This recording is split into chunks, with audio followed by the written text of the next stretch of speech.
कुछ साल पहले एक जंगल में एक बड़ी होशियार बिल्ली रहती थी। हर कोई उससे ज्ञान प्राप्त करना चाहता था। जंगल के सारे जानवर उस बिल्ली को मौसी कहकर पुकारते थे।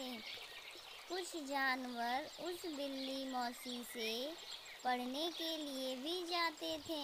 यह खबर जंगल में आग की तरह फैल गई कि एक ज्ञानी बिल्ली सबको तरह तरह के ज्ञान देती है।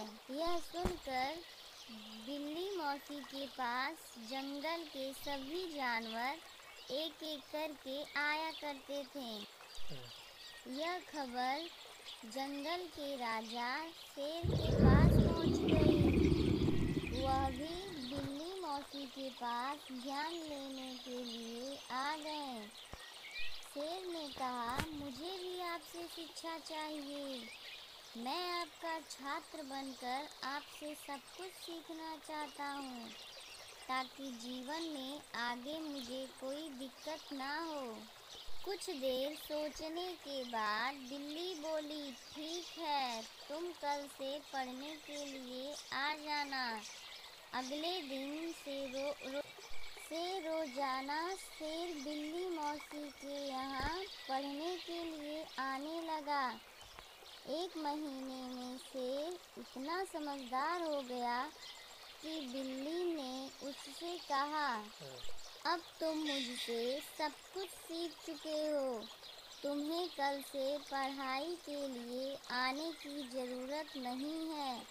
तुम मेरे द्वारा प्राप्त की गई शिक्षा की मदद से अपने जीवन को आसानी से जी सकते हो।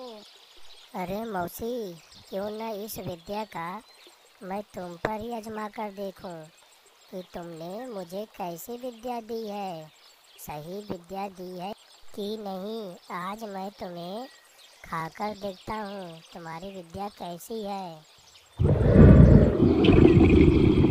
तुरंत ही शेर ने बिल्ली पर झपट्टा मारा और बिल्ली डरकर पेड़ पर चढ़ गई। पेड़ पर चढ़ने के बाद राहत की सांस लेते हुए बिल्ली ने जवाब दिया, मुझे तुम पर पहले दिन से ही विश्वास नहीं था।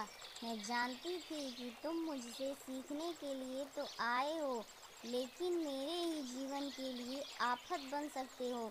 यही कारण है कि मैंने तुम्हें पेड़ पर चढ़ना नहीं सिखाया। अगर मैंने तुम्हें यह ज्ञान दिया होता तो तुम आज मुझे मार डालते। इस कहानी से यही सीख मिलती है कि हमें कभी किसी भरोसा नहीं करना चाहिए।